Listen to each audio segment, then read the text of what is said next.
रामकृष्ण हरी रामकृष्ण विठ्ठल रामकृष्ण हरी विठ्ठल केशवा गोविंद. आमच्या हरिभक्त परायण काळूराम महाराज धायरेकर यांचं आमच्या संजय महाराज निकमच्या घरी पण येणं झालं. वर्षातून पहिलीच वेळ त्यांचं येणं झालं.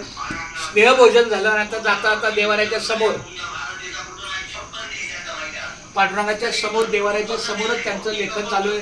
रामकृष्ण हरी विठ्ठल केशवा गोविंद माधवा यामधला कृष्ण नामाचं लेखन त्यांच्या हातून चालू आहे. रामकृष्ण हरी विठ्ठल केशवा गोविंद माधवा. रामकृष्ण हरी विठ्ठल केशवा गोविंद माधवा. रामकृष्ण हरी विठ्ठल केशवा गोविंद माधवा. रामकृष्ण हरी विठ्ठल केशवा गोविंद माधवा. रामकृष्ण हरी विठ्ठल केशवा गोविंद माधवा. रामकृष्ण हरी विठ्ठल केशवा गोविंद माधवा. रामकृष्ण हरी विठ्ठल केशवा गोविंद माधवा.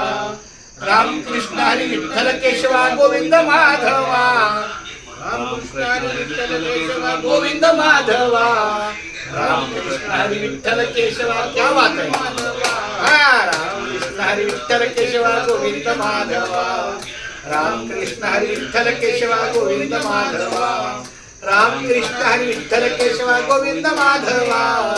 रामकृष्ण हरी विठ्ठल केशवा गोविंद माधवा. रामकृष्ण हरी विठ्ठल केशवा गोविंद माधवा.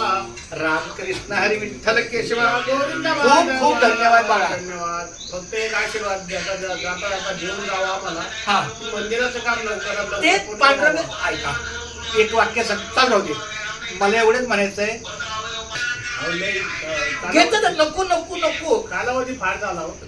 अहो तो होतच नाही नाही ना. माऊली आल्याबरोबर म्हणले नाराज दिसताय तुम्ही. कोण माऊली म्हणले मला. नाही नाही नाही तसं नाही. एका त्याचं कारण ते. माझी एक सांगतो त्याचं बघा. कारण ते ना. मला एवढंच त्यांना म्हणायचं- माहिती आता. बघा मी कुणाचा दोष नाही काढत. मला एवढंच म्हणायचं आहे काही कार्य हे त्या क्रियेनुसार होत असतं. तुमचा अंतकरणातून प्रयत्न आहे की नाही बस. योग याग विधी येणे नोहे सिद्धी वायाची उपाधी दंभ धर्म. तो योग आल्याशिवाय तो भगवंत सगळं करून घेत असतो.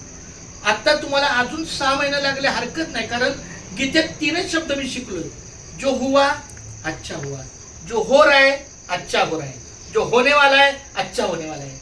म्हणजे झालं ते चांगलं, होतंय ते चांगलं आहे, होणार ते चांगलं आहे. आपला काय अधिकार त्यात दोष काढायचा? नकोच काढायचा. नकोच नकोच नको. जे होतं ते चांगलं. किती नुकसान होऊ द्या, किती नुकसान होऊ द्या, किती वेळ होऊ द्या, किती काय होऊ द्या, आपण त्यात दोषच नाही. तुका म्हणे सत्य कर्मावे सहाय्य. त्या भगवंताला माहिती आहे तुमचं सत्य कर्म आहे. तो सहाय्य करणारच. मला वाटतं हे मला शून्य ठेवा. मनोमार्गे गेला तो तिथंच मुकला. हरिपाठ स्थिरावाला तो चितन्य. एवढं मला कळतं. म्हणून आपला मनाचा कारभार करायचा नाही. संपला विषय. नकोच. देवा तुला वाटेल तेव्हा आपला नका. ठीक आहे त्याच्यावर तर याचा अर्थ तुमचा त्याचा विश्वास कमी आणि तुमच्या ह्याच्यावर जात नकोच. जे काय होईल ते होईल. आत्ता जरी मला कामावनं काढलं एका क्षणाचाही मला रामकृष्णारी विषय का काय भगवंताच्या मनात असेल. जे घडतं ते चांगल्यासाठी घडतं. किती वाईट होऊ द्या. त्या महाराजांना 4 वर्ष झालं घंटा आणून ठेवली. मंदिर बांधायचंय 4 वर्षापूर्वी घंटा आणून ठेवली काशी विश्वनाथाहून. ठीक आहे. आणि त्याचा उदय काळ आता पाय भरणी झाला. म्हणजे काल भूमिपूजन झालं. चांगली गोष्ट म्हणजे तुमचा असा विषय. माझी एक त्याचा ध्यास होता मंदिर बांधायचं. मला काय म्हणाय पण त्याच्यावर सोपवायचं. त्याच्यावर सोपत देवा तुझं काम तू करून घे. हे तुझ्या हातात आहे. संपला विषय. आता मला काही लोक विचारतात दिवसातून किती वेळा होतं ह्याचा काय फायदा आहे. म्हणजे तुला विचारून काय फायदा आहे. तुला विचारलं आता तुम्ही सगळं विचारलं कारण ते महाराज हे तुमच्याला काय फायदा आहे. मी म्हणत तुम्ही आता काय विचारलं तुम्हाला काय फायदा आहे. तुम्ही विचारलं मी तुम्हाला काहीतरी फायदा असणार. काय फायदा आहे. सगळ्या गोष्टी फायद्याच्या नसतात. तसं नकोच. आपण मला एकच म्हणायचं आहे रागण्याचा मानव पण मला एकच म्हणायचं आहे भगवंतावर कृपादृष्टी आहे. त्याची आपल्यावर आहे. आपण त्याचं होऊन काम करायचं. आपण त्याला जास्त नाही हे करायचं. त्याचं होऊन करायचं.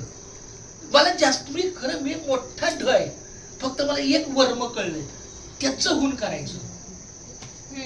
देवानं सद्बुद्धी दिली ते मला त्याच्याहून नेहमी- करायचं, दुसरा विषयच नाही.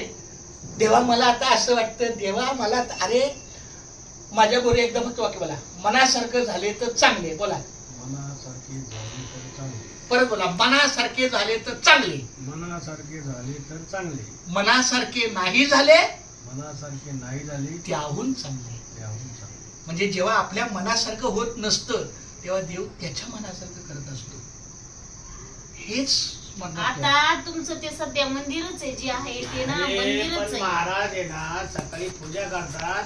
मला एकदा महाराजांना त्या अधिष्ठान मंदिरात पूजा करताना पाहिजे. हे तुमचं स्वार्थ झाला. मला नको सांगा. एक मिनिट, नको नको. हा आणि हा त्यातले राम किती दिवस कशात होते? एक लक्षात, त्यांचं आयुष्य किती आहे तुम्हाला काय माहिती.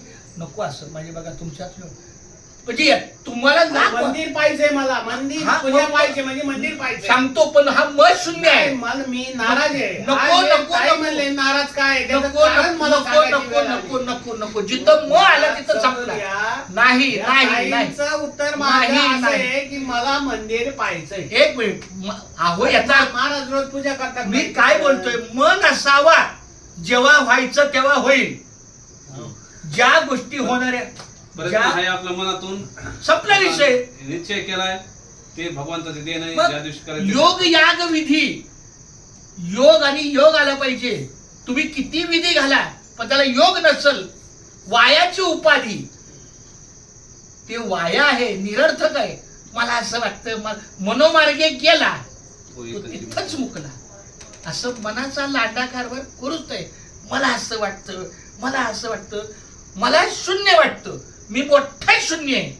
देवा जे काय व्हायचं ते तुझ्या हातून होते. जेव्हा तुम्ही तुमच्या पद्धतीनं करता ना तेव्हा समाजाच्या दृष्टीला तुमच्याकडे दोष दिसतो. मला काय करायचंय, पांडुरंगा कडू प्रथम नमन आणि दुसरे चरण सांगतायची. त्यामुळं ज्याला ज्याच्या पद्धतीनं होतं, म्हणजे मी खूप मज पामराशी काय थोरपण पायाची वाहनं पायीच वरी. तुमची लाख इच्छा आहे पण आलं देवाजीच्या मना तिथं पुन्हाच चालणार, तिथं पुन्हाच चालणार. तुम्हाला वाटतं मी माझ्या त्या मंदिराला ह्यांना बघावं. अहो तुम्ही सुद्धा असं कराय काय माहिती नाही. क्षणाचा भरवसा, उद्याचा म्हणून तर दिवस. मंदिर पाहिजे ना. क्षणाचा भरोसा नाही म्हणून मग ते होणार ना. मग तू अहो म्हणजे याचा अर्थ की आजच पाहिजे, आत्ताच पाहिजे नाही. तुमचा प्रयत्न प्रामाणिक आहे की नाही, हाय करा सांगा, संपला विषय. त्याला काळजी आहे ना, एक दिवस येणारच आपला. संपला विषय, संपला विषय. आता तुम्ही म्हणता गॅरंटी नाही. एक मिनिट महाराज, नको, नको. आमच्या वडिलांची म्हणजे- इच्छा होती. काय? एक महाराज